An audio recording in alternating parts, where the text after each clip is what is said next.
Emotionally unavailable. Hi, welcome to Emotionally Unavailable. This is truly a show about me and my journey. When I started Emotionally Unavailable, I thought I was just learning how to be more vulnerable. But somewhere along the way, vulnerability became transformation emotional, spiritual, human. Every guest I've spoken with has been a mirror, a teacher, a reflection of something I was meant to see. These conversations aren't interviews, they're energy exchanges. I'm not here as an expert, I'm here as a student of life. And together, we're learning what it really means to open our hearts, to show up honestly, and to find connection in the spaces we once hid from. The journey back to ourselves starts here. Hi guys, sorry about the delay, but I'm having issues with this little recording software. I'm going to make this very quick because of that. Today's guest is Adam Brownlie. He is a writer, speaker, and explorer of the science and art of happiness. From growing up on a farm to exploring human behavior and philosophy, Adam's journey has been about discovering what truly makes life meaningful. He blends personal stories with research-backed insights to help people build happier, more fulfilling lives. Adam believes happiness isn't about chasing perfection. It's about understanding ourselves, embracing growth, and finding joy in everyday moments. His work encourages others to live with more purpose, connection, and compassion. Okay, I'm going to leave it at that because you don't even understand how many attempts. Love you. Here's me and Adam. Emotionally unavailable. Okay, well, it's so nice to meet you. I don't know if you remember seeing this on my profile, but whenever it's time to post this episode, I'll record an intro for you. But for this, we kind of just jump right in. Yeah, nice. Okay, Good way cool. to do it, I think. You don't miss anything then. Right, exactly. Well, I'm a yapper, so things can be missed.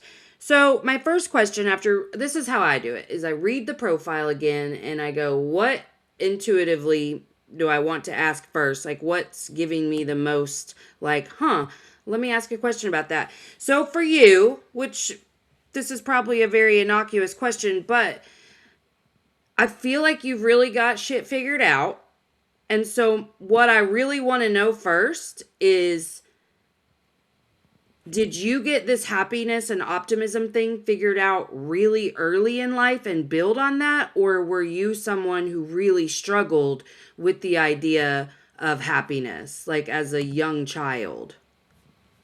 Yeah, no, it was always quite easy for me. I was given quite an easy life to live, I guess.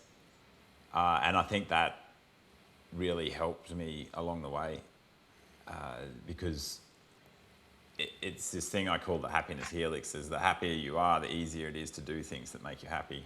So the easier it is to exercise and eat well and socialize and all these things that can be challenging if we're a little bit stressed. Yes. So yeah, it's something that came quite naturally, and it's something that I had to study to learn about because I didn't actually know what I was doing. I kind of liken it to riding a bike, as in sometimes if you're really good at riding a bike, it's very hard to teach someone because you don't actually know what you're doing. So you need to really take the time to take notice of what it is you're doing so that you can teach other people. Yeah.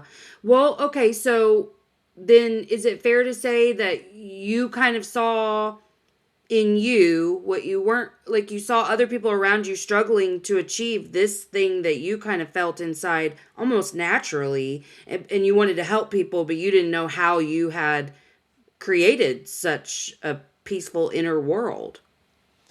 Yeah, it was an interesting journey that I went on. So there was a bit of that, definitely. When I moved to Brisbane, I did wonder why everyone was so stressed and so worried, and everyone was, had something they were worried about.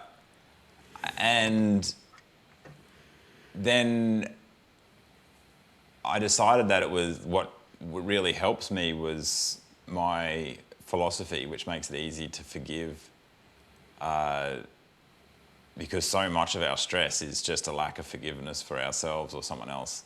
And then that thought just keeps on going around and around. Whereas if we can just forgive, then we can remove that burden and that stress and then have the more energy to do these things that make us happy. So I wanted to share that, and I set about writing a book about that. And since I was framing it around happiness, I was like, righto, well, first of all, let's identify, like, let's say what is happiness, and go deep into the research of how to be happy. And then the more Yeah. I studied this, the more I realized why happiness was easy for me. You know, it wasn't just these foundational beliefs. It was all these pillars.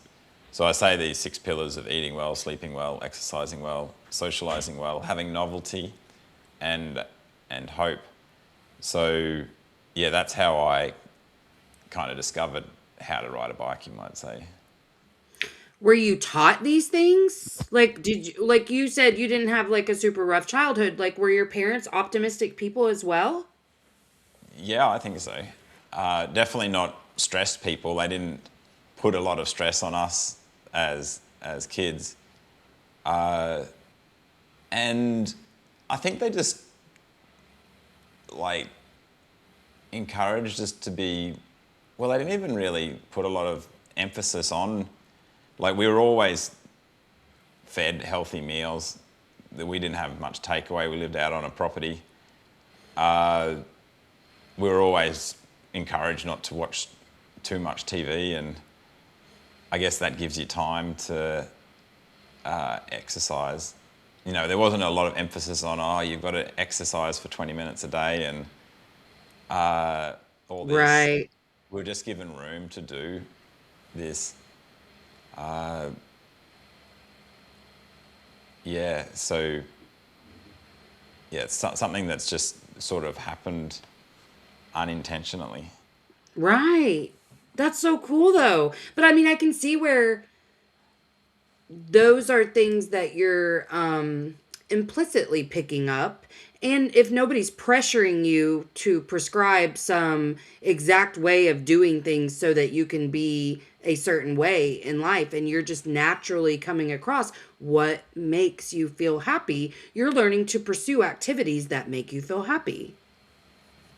Yeah, I think that's another thing. There was really no pressure on us to follow anything, any path. Like, there was also a lot of boredom, like a lot of time when I'd just be like, Mum, I'm bored. Mm-hmm. And she's like, well, I'll give you a job if you want something to do. And so then we just have to go out and entertain ourselves. Quite often I'd just jump on the motorbike and just go for a ride to nowhere. And Oh on my that ride, God. I'd come up with some idea of how I was going to entertain myself for the day.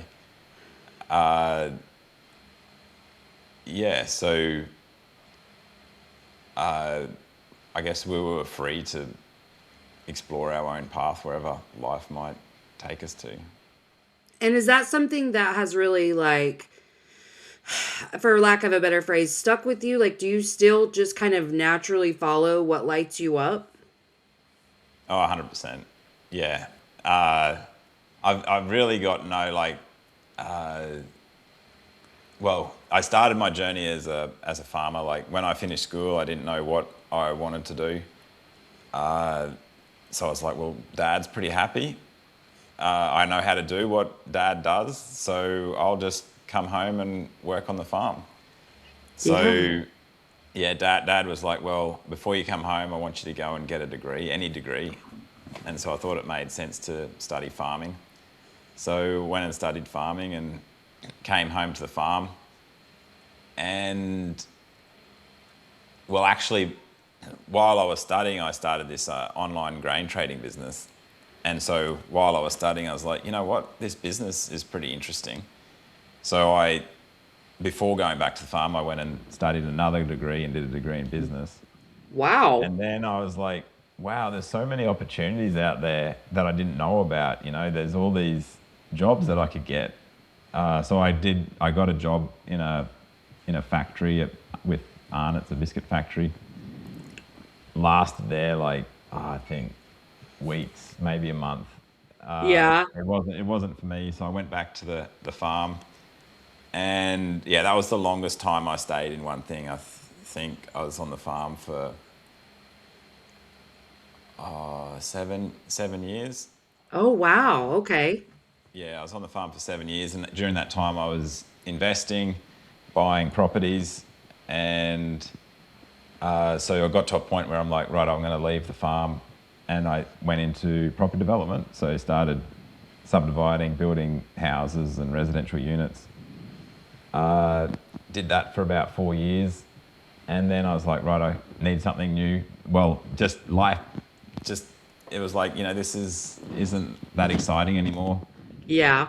So I gave that away and started really thinking about how I could help the community. So I started a charity, and I didn't know how I was going to do it, but just kept on trying different things.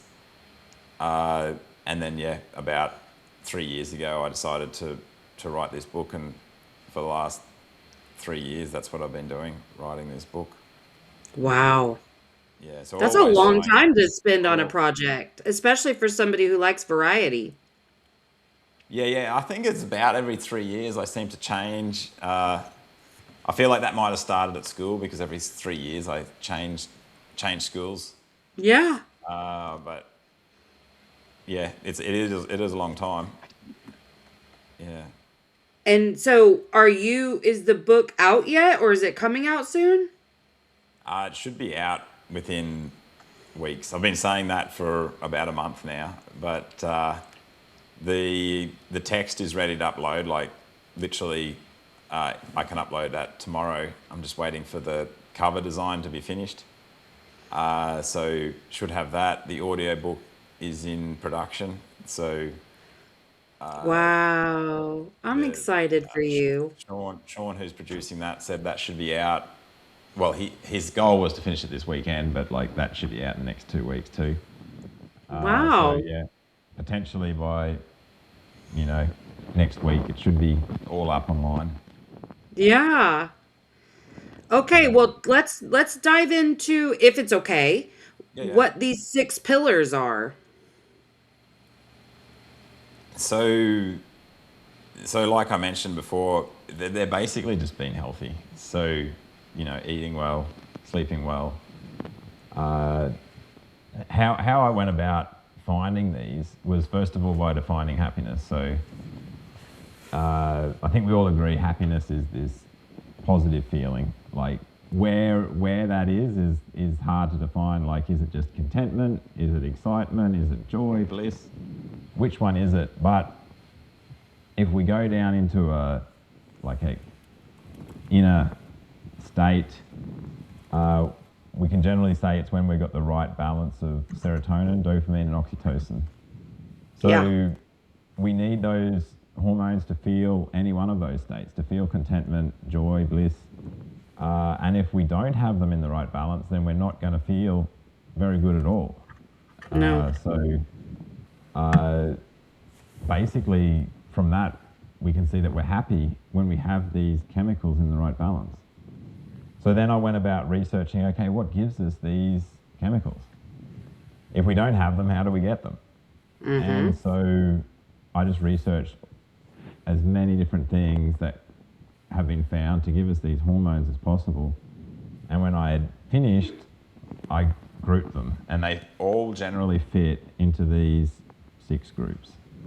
Yeah. There are other ones like sun. Sun gives us happy hormones, Right.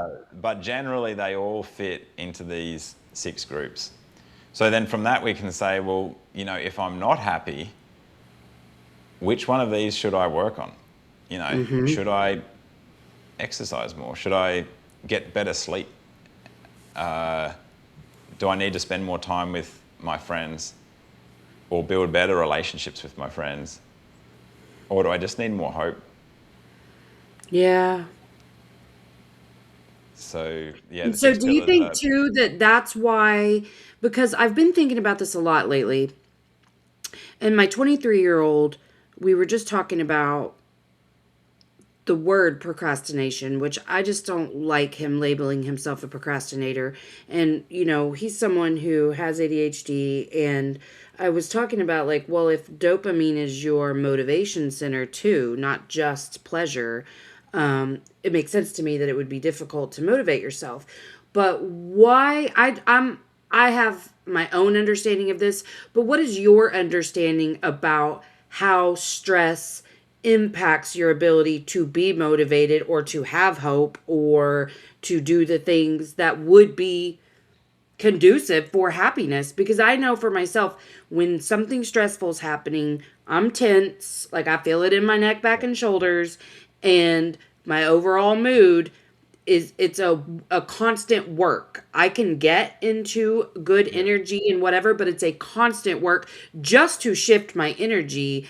It'll be hours and then okay, now I have the energy to go to the gym or to make a better choice for myself or whatever. But what is your understanding in the science for why it's so difficult for us to do things that are good for us when we're experiencing stress? Yeah, I think you're exactly right that your dopamine is our motivator. And when we're stressed, we've got a lot more cortisol. And that Mhm. is really weighs us down. So, yeah, it makes it hard. So, and that's this happiness helix. The happier we are, the easier it is to do these difficult things like go to the gym. And Yes. so, if we can reduce the stress in our lives, then we can make doing these things, building these pillars easier, and then we become happier, and then it becomes easier. Yeah, it's 100%, and so it's the chemicals, but also the structure of our brain. Mhm. People with a certain brain structure, a more dense prefrontal cortex, and a more connected brain on the whole, generally have more emotional control. So Mm. they're more able to do things they want to do rationally. So more I things that see. they judge as going to benefit them in the future.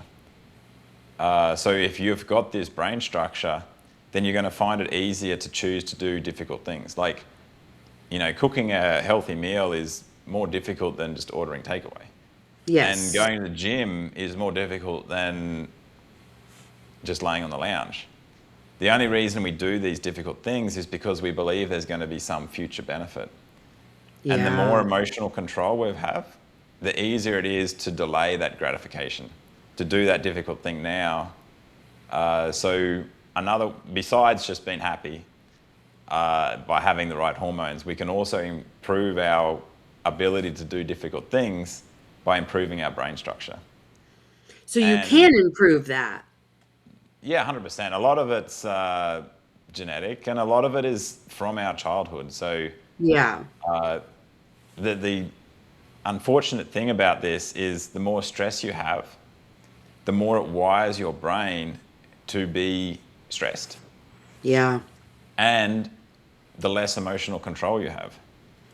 Yes. So, and another bad thing is that the more stress we have as a child, the more it wires our brain this way. We become more tolerant to stress as we grow up. But if you want to reverse this and to give yourself a better brain structure, then coincidentally, it's the same 6 pillars that you can do it, because Right. generally all those 6 pillars will have some effect on the giving you, well, have some ability to improve that brain structure for you. As in, Yeah. people who get better sleep, people who sleep well for like 8 to 9 hours a night, have this brain structure that gives them more emotional control. And there's certain foods like, fatty foods, basically unhealthy foods, that can also have a damaging effect on this. Yeah. And just being stressed in general, so being lonely is going to have this damaging effect. So if you can be lonely less often, then you're going to allow your brain to improve. And potentially the biggest one is just being stressed. So feeling regret or resentment or worry, all these things are wiring your brain to see things to worry about and reducing your emotional Yes. control. So Yes. if you can find a way to reduce your worry, you're going to make yourself worry less and have more emotional control. It's Yeah. No, that's so true. And I would like, so I've done. I'm going to rephrase this because I have not done shit for research, but I have learned through, healing about creating new neural pathways and things like that. But I didn't know that you could actually improve your frontal cortex. I didn't know that that could Yeah. improve at all. I knew about rewiring, but I didn't know that could improve. So that's really exciting. And I wanted to point out, I really like how you described cortisol makes you feel heavy, like that it's a heavy chemical, because it's so true. I mean, first of all, I think there's biophysical reasons for that. I think that it causes inflammation, you retain more water, whatever. But then, yeah, to your point about what you just said, if you are expecting a certain result, your brain is going to look for that result in everything you do. You can have stark evidence to the contrary and still see exactly what you're hoping to see, because that's what feels safe. And I've been learning so much about my own personal confirmation and negativity bias that it's almost embarrassing to learn that I was viewing things from this very like victim jaded mindset and believing so wholeheartedly that I was right. I mean, so sure that people were the problem and that I was not the problem. And then just like being a much more open and receptive person, totally different experience. I'm not expecting perfection out of other humans anymore. They can show up imperfectly because I can show up imperfectly. And so I'm not looking for ways that they're failing me all the time the way I used to. Yeah, yeah, that's great. Like if you can, be in more situations and not be stressed, then that's just going to cycle through your whole life. Yeah. You'll come home less stressed. You'll be more motivated to do difficult things. So what goes through your head when something unfortunate happens? Like when someone does something that grinds you. I have a couple different responses to that because I'm Yep. working right now on how irritated I can get with other people over really small things. But it's not people like in my circle, it's just my normal everyday interactions. So Yep. there's the annoyance that happens, and then there's like, because I'm making a very active choice to live in a certain life. Like, Yep. I want to live in a certain energy. So it happens. Then I have to get curious and go, why am I annoyed with this stranger? Like, what is this opening up? And then, like, a choice to just feel a different way. But when it's someone in my circle and they do something that I perceive as probably the most negative thing I would perceive someone else to be is like uncaring about me. And Yep. then I just go, why is that my natural assumption that they don't care? Just this morning I was noticing some tension in myself in regards to a relationship, and I was like, okay, I think you may just be trying to direct some feelings. I just lost my 18-year-old son a couple of weeks ago. Oh And wow.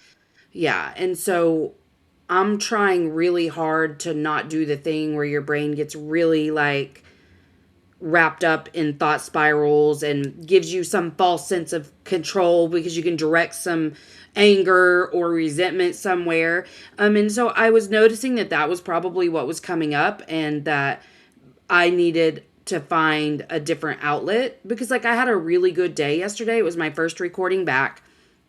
And then I saw clients, like it was a very optimistic day. And then in the evening, like I found myself really struggling. I'm sorry. And I hate that I even apologized, but um this is why I didn't even tell the guest yesterday, because I want normal conversations again. But I found myself yesterday evening like, ooh, I've got a lot to release because I haven't. It's not like it ever went away. I think about it every minute of every day, but I was so happy to be engaged Yep. in like uplifting conversations again. And so by the end of the evening, I knew there was a lot I needed to look at and feel and release and whatever. And I think that process for now is going to restart every single day. So this morning I'm noticing some tension and like, ooh, I'm mad at this person for nothing. That was what Yeah. I saw. Was I Yeah. said, okay, why are we mad? And I was like, they didn't do shit to me. Literally nothing. I mean, I could pretend they did, and that's Yeah. obviously what I was doing, is pretending that they had done something to slight me, but there was nothing. Like absolutely nothing. And so I think that's what I do usually is I'm going to give myself a moment to be pissed at whatever it is, but also, why are we upset? Like Yeah. what is going on? And so many times it really is just I need a snack or a nap or a shower or Yeah. movement. That's my little Yeah. list every day is, did Yeah. you get that done? Yeah. Yeah. Yeah. No, that's there's so much good advice there. Like, especially that last one. So, like I said, the more, or you said it, the more dopamine we have, the more motivated we are, the better we feel, the easier it is to be positive. So, if you go and do something that releases these hormones, like going for a walk, or maybe it's having a shower or having a snack, like that can release some dopamine. We're going to be more optimistic and be able to look at this same situation in a more positive light. So much differently. Yeah. So also, I think what I heard is just like understanding what is making me feel this way. Yeah. So often, if we can identify what is causing us to feel a certain way or do a certain thing, then we can lift the blame off ourselves. Yeah. We can be like, well, that's not my fault. That, there's a reason I do this and why I'm feeling this way. And it also, by identifying what's causing it, then we can address that cause. So I think that's really valuable advice, has been able to be like, what is causing this? What's making this happen? Yeah. Well, and I've always been a person where if I went too long without eating, or I'm a person who tends to skip breakfast, and because I want to eat a little bit later because I'm not hungry when I very first wake up, but then I'll get busy and forget. And then by the Yeah, afternoon, I am agitated. Like, I am yeah, not a person who needs to skip a meal. I have been this way my entire life, where if I skip a meal, the people around me should be treading lightly because I've always been that way. I just get so tense and agitated. And I think that it is because I did have a childhood full of crazy trauma. And so any sort of scarcity in my body is like right back to survival mode. And so I just have to be really intentional, and I try to be really like focused on don't skip meals because it's not going to do you any good. But also, something that I've really focused on in the last year is because I started to notice like the times I was really self sabotaging and specifically like overspending money was I would identify it as boredom. But then when I really like got into the boredom, I was like, "Oh, I'm telling myself I'm lonely, and then I'm lonely because nobody likes me or nobody wants to spend time with me, or it's because I'm mean." Because that was a narrative that I had really carried around because of my reactivity. And so once I started to identify, like, you're not lonely, like, you're learning how to spend time with yourself, but like, you have people if you chose to go spend time with them. But right here, you just for a second noticed no one was around, and maybe the activity that you were doing is no longer fulfilling. And so now, what else am I going to do? But I started to reframe those moments as just chemical lows. Like I wasn't receiving dopamine or serotonin or oxytocin. So there's something that needs to be replenished. I don't have to assign this really negative meaning to this scenario. I can say, oh, I need to replenish something. When's the last time I ate? I probably need to go ahead and head to bed because that stuff would happen at yeah, night mostly.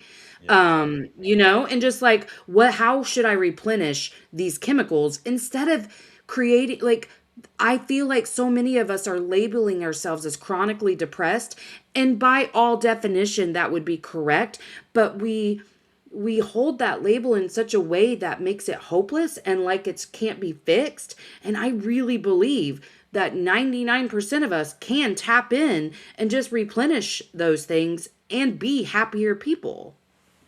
Yeah, 100%, especially if you know how to replenish it. So if you're feeling down and you're like, man, I'm feeling down, but you don't know what to do to lift your mood, then you're a little bit trapped. Like, and you're just Yes. going to feel worse and worse because like you're going to because you're feeling bad, you're going to be less optimistic.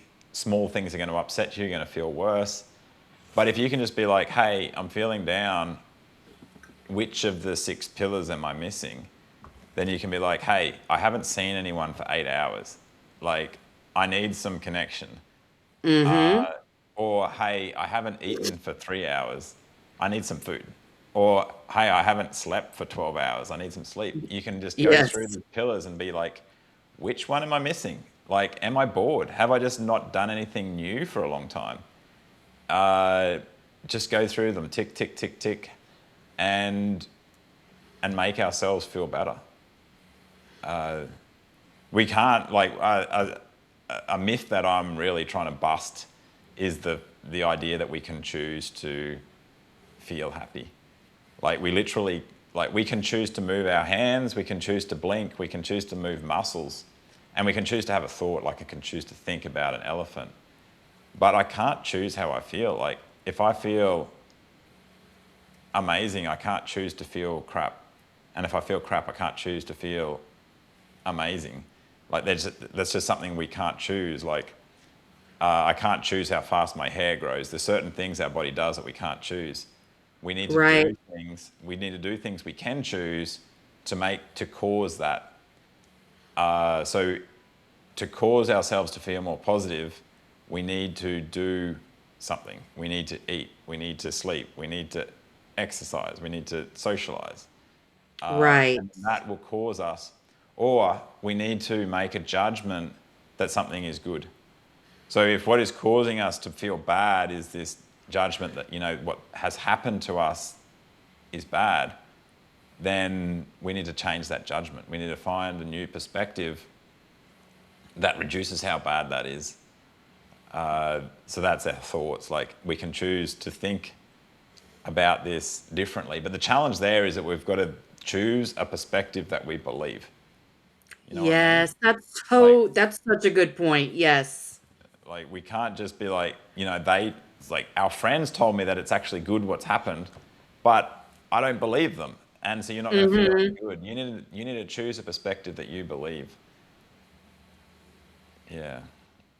Yeah. I like that because I mean, when I was a person who walked around from the time I woke up till I went to sleep, viewing things from a very negative place. People, places, and things were all pretty negative in my mind, which I think is a surprise to people because I was always the life of the party. But like, I was judging the shit out of everyone all the time because that's how I judged myself, and just thinking rude stuff about people all the time, just really rude stuff. And I was always anxious about something. And I remember friends just being like, you just got to quit worrying. And I think that's what you mean in terms of choice is like, I can't just go, I want to feel happy. I feel happy. Now I do believe in working in energetics and things like that, but I do believe the choice is what you're saying to do something that will get you where you're wanting to go. But we don't just get to sit here and go, I don't want to feel this way, so I no longer feel this way. And I think oftentimes in woo woo world, which I firmly love woo woo world, but I do feel like, if you want to anchor into the human experience, you have to understand human experience comes first, and you're going to feel all of the wide range of feelings every day. And some of that is those chemical lows or whatever you want to, sad, depressed, whatever. You're going to feel those things sometimes. And so, what can we do to mitigate that? I mean, there are times those feelings are necessary, obviously, but the choice isn't just, I don't want to feel this. The choice is, I want to do things, like you said, to cause the things that I do want to feel. Yeah, 100%. Yeah. Yeah, I love that. And just knowing what to do. Yeah, that's the really powerful thing is just knowing what can I do right now. Yes. to take me to where I want to be. Yes. And one thing that I talk a lot about in my book is how to change our judgments to reduce how stressed we are. So, like I said, you need to believe this. And quite often, like sometimes you can just look at it another way, like, oh, it's really good that this terrible thing happened because I've learnt this lesson. And if you really believe that that's a valuable lesson and that lesson is worth what you've lost or what it's cost you, then Right. you're going to be like, you're going to move on from that. You're not going to dwell on it because you're like, that was good. Let's move on. Let's see what the next thing is. But sometimes we just can't find that perspective. We're like, we just cannot see any silver lining to what happened.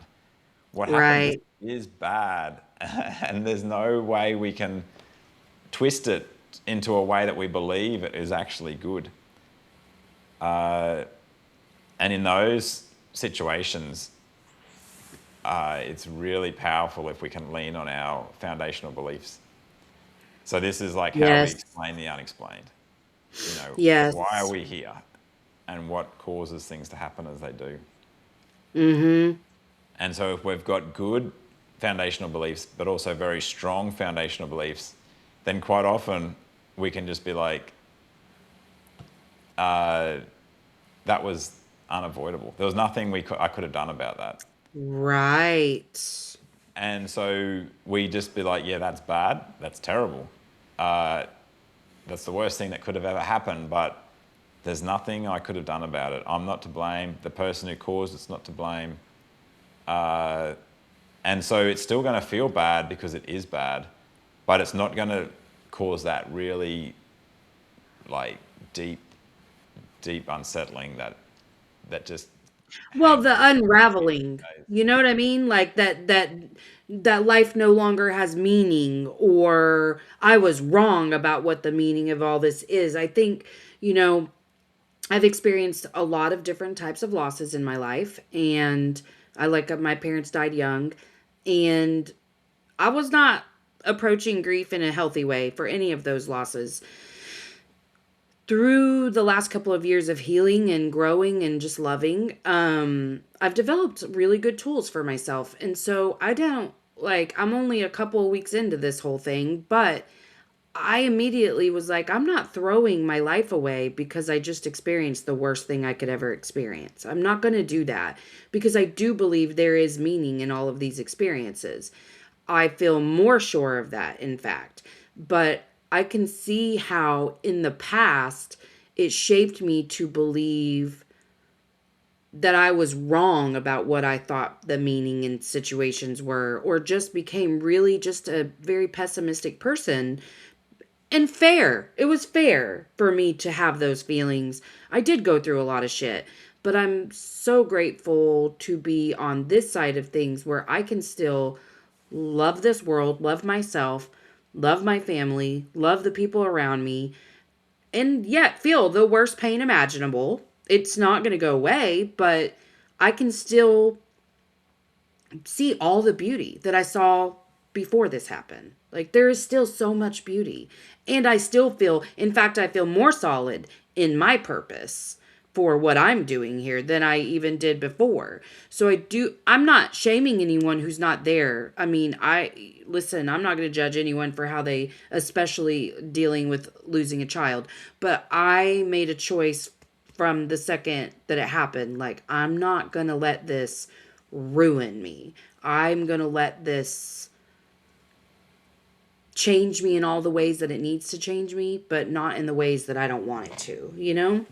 Yeah, yeah, yeah. So you're going to let it be the candle to light some new thing, some new change in the world. Right. Yeah, yeah, Which that's powerful. helps. I mean, you have to have some sort of meaning and belief in a foundation of something. I mean, I can't imagine where I would be if I didn't have that because I lean on it heavily.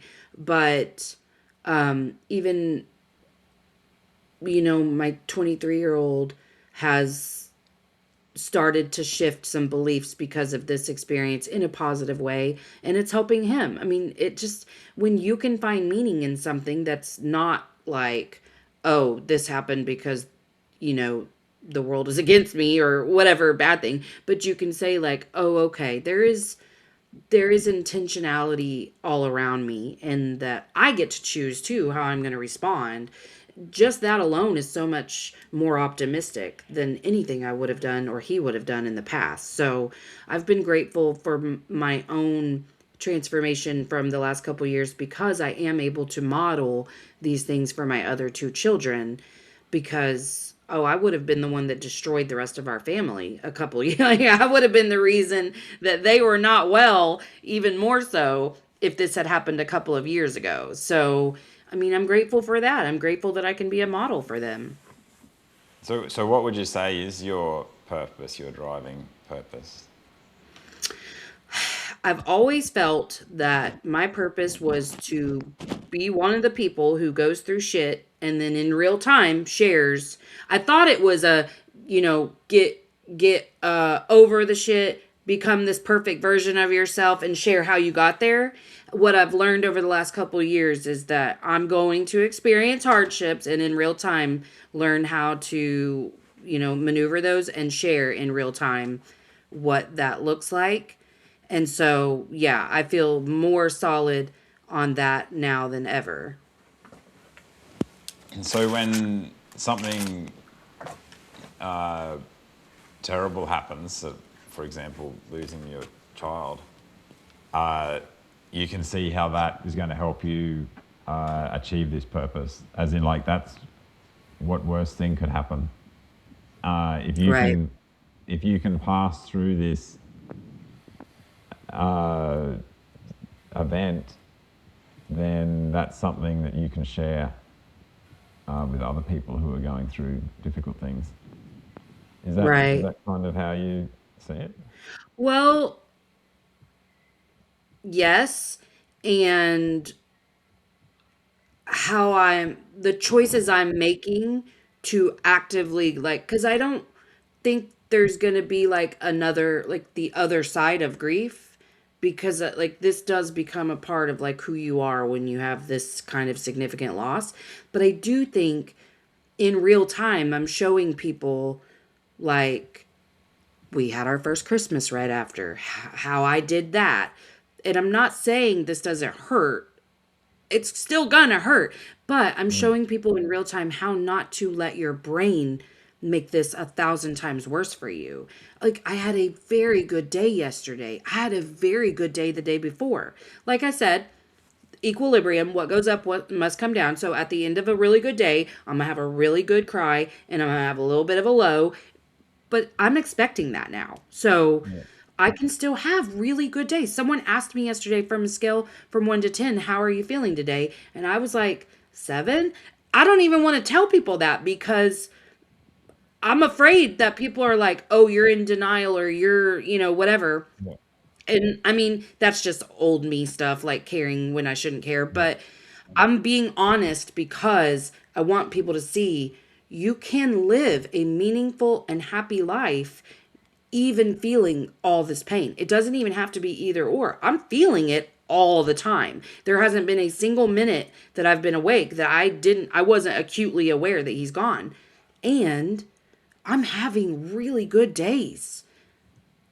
There are moments of the day that are not so good, but overall I can look at them and see, like, that was a really good day. And I believe in the value of that, of people seeing, don't get trapped in this brain that doesn't know how to help you process grief, because the old me would have found lots of ways to be mad at people and to hold on to that, and to feel like they didn't show up for me in my time of grief, which in reality it was me pushing them away. That's something I've really learned. And so I've taken in all the love sent to me, all the help offered to me, all of those things, and I'm just showing people, like, if you feel like you don't have people, and yes, certainly there are people without a support system. So obviously I'm not speaking to those people, but take a look. Like, if you feel like people aren't showing up for you, let's make sure you're not just trying to protect yourself from being vulnerable and shoving them away. Because I did in my previous losses, and I'm working really hard not to do that right now. I'm receiving people in a way I never have. And so, even just talking about that, or talking to people about how I've realized, like, oh, I used to think everyone around me couldn't help me, so why talk to them about it? And I realized I was just telling myself that because I was afraid to be vulnerable. Like, that hit me one day in the funeral home, like, because I felt so okay with talking to someone because I can process all of this out loud myself, but I got to get it out. And I finally realized the way in which internalizing all of that was making me a very angry, resentful, bitter person. But I'm showing people that stuff in real time. Yeah, vulnerability is such a powerful thing. We've got a whole chapter on that. It has so many benefits for us. Like finding solutions, like you said, is one. Uh, Yes. quite often, like we don't know what this person we're talking to, they've had a lot happen to them in their life, and we just know a little bit. We don't know what someone told them yesterday or some event they had as a child. And so often you share something, some challenge you're facing, and they're like, "Oh," and then they tell you something, and you're like, "Wow, I wasn't expecting that." Yes. So yeah, it's so valuable not to go thinking, "Oh, this person can't help me." And the other thing is like it just builds connection so often. Like as long as we don't like take it too far, people love to know about you. So if you can Yeah. share a bit about you, then that can help build that connection, a stronger relationship there. Yes. Yeah, Versus you going, oh, I can't talk to you, which shuts them out. And then you're also probably not treating them in a way that you would otherwise if you weren't sitting there actively holding things or withholding things from them, you know? yeah, yeah. And yeah, I think another powerful thing that you're exhibiting is not feeling guilty for feeling happy. Like, so I think so many people have something terrible happen to them in their life, and they feel like they shouldn't feel happy. As in, Right. like, it's not morally right to feel happy when this has happened. Mm-hmm. And that's not healthy. Like, who's that helping by feeling sad because it's morally right to feel sad? Like, Right. it's not Well, and I helping. think too, like when people are grieving, I think that I mean, my dad died when I was 15, and I kind of remember actively making a choice to stay stuck in this like complicated grief Yeah, because if I didn't, I'm losing the connection with him. yeah, And so I think people really believe that because our brains are liars and will give you the weirdest information to try to help you because it doesn't know how to. It knows how to yeah, keep you alive by feeding you catastrophe. So, like, learning how to just sit in feelings. And I'm still learning that. Like, sometimes I'm like, something's wrong, but like, I don't really know what. So I'm just going to sit and notice sensations in my body. But I'll do that for an hour before I spend any amount of time up here trying to logic my way through something because my brain is nasty. It is a liar and it will tell me to do all kinds of stupid stuff. But I think that's what happens is they want to hold on to as much of the hurt as possible because that's the connection that they feel like they have left. And that's why I think it's really important to make like lasting connections, continued connections when you lose somebody because you can keep that connection going to spend time at the cemetery or however people want to do it yeah, versus trying to keep it in your brain with pain. yeah. Yeah, that's a great example. Like, if we want to respect someone, why not do it in a positive way, like taking them flowers or, I don't know, doing something kind for them rather Hmm. than feeling sad for them. Like, that's not going to help them or us, but we could still respect them in a more positive, helpful, helpful way. Yeah, and I think that's what this is all about too, is just understanding that you can hold two very complex emotions at the same time. Happiness can be really complex and anguish can be as well, but you can hold both. And you don't have to suffer. That's been my big thing, is you don't have to like sit in suffering. I can be in pain and also be really happy about other things and pursue the happiness. I'm not to my knowledge, I'm not avoiding. I mean, obviously there's always, a chance that I'm going to 2 weeks from now even be like, oh, I just thought I was doing okay. Who knows? Like, I'm afraid of that sometimes, Yeah. like that I'm doing too well or whatever. But I also think that's my brain getting me into a thought spiral. And so I'm living minute to minute, man. Like, I'm like, right now, I'm good. Like, right here, I'm good. And that's where I want to stay. And so the next minute, I'm going to just assess that minute. But I think that the key really is to all the things that we've talked about is learning how to tune in to you, be connected to you, disconnect from this thing that's really only here to keep us alive. Yeah, yeah. I think it is valuable to like think things through logically, and often we have to eventually. We need to like Sure. it, our judgments that have such a huge effect on how we feel. Like Yes. like going for a run and having something to eat and sleeping and spending time with our friends will change how we feel, but so will our judgments, and our judgments are logical things. Like they may not be rational, like they may not be sensible, but Yeah. they're like rational as in there's a reason we feel that way. And to change that feeling, we need to change that reason, and to change that reason, we need to go up there and think about it logically. So a lot of the time, we're going to have to go there. And if we want to go there, then we want to be optimistic, right? And Right. so if we're going to go there, let's make ourselves optimistic. Let's go and give ourselves these happy hormones and then go there. Like, let's go for a walk. Let's spend some time with our friends, put ourselves in a happy place, and then go and think logically about this and see if we can change our perspective. Because yeah, the another thing that's probably little known is the effect these judgments have in the background when we're not even like actively thinking about them. Mm-hmm. Yes.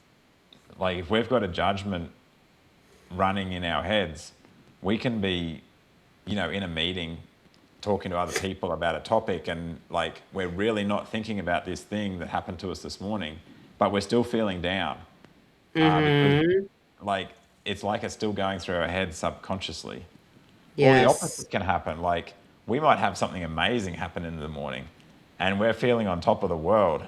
And again, we're in that meeting, we're not thinking about it at all, but we're just like, In the we got best so much mood. Yes. energy. Uh, so these judgments that we make, they have a continuing effect on how we feel. So they're really important to confront at some stage and hopefully find a more positive judgment that makes us feel more positive even when we're not thinking about it.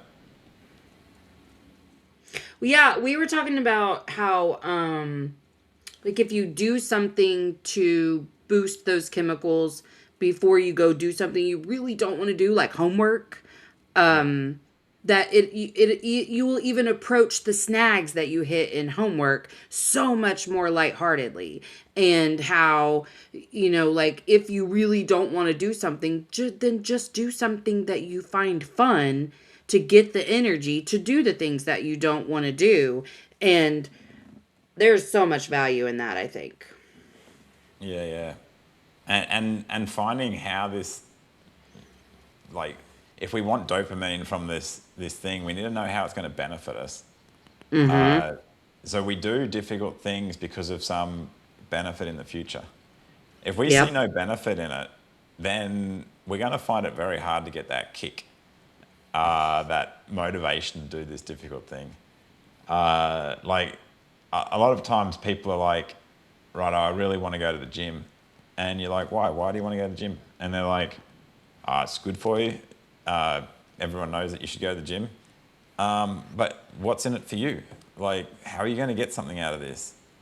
And if they can't answer that question, then it's going to be very hard for them to get into that habit of going to the gym.